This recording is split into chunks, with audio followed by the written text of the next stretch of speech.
Hello everyone, this is Jennifer from Danbaz Solicitors, your legal friend next door who speaks your language. Today, I want to talk to you about Nigerian proxy marriage. So many of you have been contacting me to discuss Nigerian proxy marriage. You want to know whether the Home Office accepts your proxy marriage, and you want to know how to have a legally binding proxy marriage certificate. And so today, this video is just to discuss how to go about it. The first answer to the question is yes, UK accept Nigerian proxy marriage. In order for your Nigerian proxy marriage certificate to be valid in the UK, it depends on the processes in registering that marriage certificate in Nigeria. Nigeria, unlike Ghana, has different systems of registering their marriage certificate. Ghana has a unified system of registering their marriage certificates regardless of which region the marriage took place.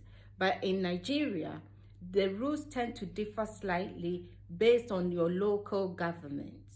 So whilst there's the federal laws that govern everything, the local governments have what we call bylaws. They have their own system of registering all the marriage certificates that is done under their district. And that's where sometimes it's important to talk to a lawyer rather than following what your friend did, because they may have gotten married in a different state from where you are getting married from. The first thing to identify is the district. The district will always be the district where your wife's family home is situated, because the marriage is always conducted at the woman's house. So it will be the place where the marriage ceremony took place. I always say this, remember, nobody was there when you were getting married that day. The local registrar was not there. And so the way to inform the registrar about the ceremony that has taken place may also differ. The registrar is not going to issue a marriage certificate to anybody. It's only those who come to apply to him for a marriage certificate. So how do you do that? In some local government, I have seen they have an application form to complete and sign to confirm that a ceremony has taken place, give the details that they require, and the procedure will kick off from there. In other local governments that I've seen, they require the family members to swear an affidavit or make a statutory declaration. And in that statutory declaration, you must provide the full name of the parties, their age, their nationality, their occupation, their marital status.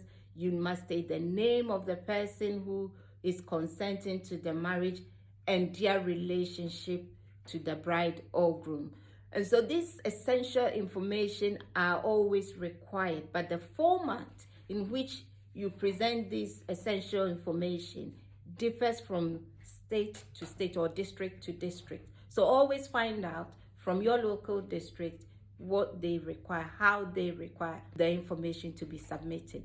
If you go down the route where your family members have to swear an affidavit, please note, it's always important and advisable that those who are the declarants on the statutory declaration support that with their valid photo ID so that they can't be identified. You always want to give them a photo ID of the people swearing the affidavit and then give it to the registrar. If they are happy with the information you've submitted, we'll produce a marriage certificate. Now, the marriage certificate issued by the registrar is confirmation that Nigerian law accepts your proxy marriage as a valid marriage. And it is extremely important that you get this point.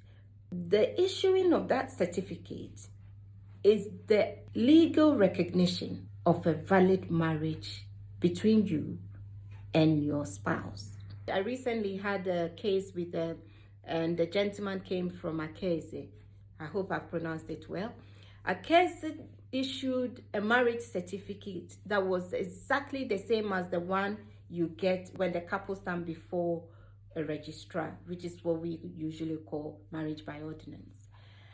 And the Home Office had an issue with that because they believed that it was giving them the impression that the couples actually stood before a registrar. Meanwhile, they had seen statutory declaration to saying something different, that this was conducted as a marriage by proxy.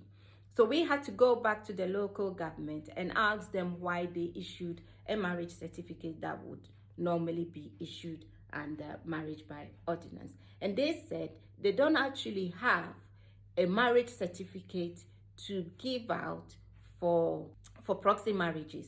And so they have chosen to issue those certificates, which is the same as the marriage by ordinance, in recognition that a valid proxy marriage has taken place. Now, once the local government registrar wrote a letter with his stamp to confirm why he issued that certificate to us, it's not done illegally. It wasn't a dodgy one or a fraudulent one or something like that, but it was a genuine, valid marriage certificate as well, and therefore the Home Office had to recognize that. It's extremely important to get this statutory declaration or the format in which you inform the local government about your proxy marriage right. The reason being, your Home Office does not just accept a marriage certificate. They would like to see the processes you followed to acquire the marriage certificate. And so they will be asking to see the statutory declaration, if that is what is required, or the application form in which you inform the local registrar that you have conducted a proxy marriage in your wife's house. All marriage ceremonies have 60 days to be registered. In fact, some local governments will penalize you if you don't register it within their deadline, which may be shorter than the 60 days the federal laws provide. So it is extremely important that once the ceremony has taken place, you take the necessary steps with the local government as soon as possible so that you do not meet the deadline. Because if you meet the deadline, some local governments even have penalties for missing the deadline. So it's extremely important that you register it within the deadline. But in any event, the federal law says not more than 60 days. So you have 60 days. 60 days. But don't take 60 days to be the cutoff line, because your local authority or your local government may have a shorter deadline than the 60 days. Once the marriage certificate has been issued, you've registered it within the deadline and you've been given a marriage certificate. At the end of each month, all local government registrars must file all marriage certificates they've issued to the chief registrar. And so if I were you, I would say I will follow that up as well. At the end of the month, I will check with the chief registrar to see whether my marriage certificate has been filed with the chief registrar in the format required. If you check and you get the confirmation, you can add that to your marriage certificate and bring it to the UK. Once your marriage certificate gets to you in the UK, what you need to do, don't stop there, don't come and see me then. You go to Nigerian Embassy in the UK and seek attestation. We do this for the Ghanaians as well, and it's Ghana's way of confirming that the marriage certificate has been issued by a competent authority. So I think you need to get that kind of assurance from the Nigerian Embassy in the UK as well. I haven't spoken to them. I don't know whether they do it or not. I don't see why it would be reasonable to expect them to attest to the fact that your marriage certificate was actually issued by a competent authority in Nigeria. Imagine, once you get that letter, that's confirmation from Nigeria that they recognize your proxy marriage as a legally binding marriage, and therefore the Home Office have no other choice but to accept your marriage certificate. I hope this really helped. So don't hesitate to contact me at all if you have further issues about or have further questions to ask me. I'm always here to help. So don't forget, you can contact me. Don't forget to subscribe if you like our video. Press the like button. Subscribe to our channel. There will be more videos coming out your way. So until next time, thank you for watching. Stay blessed.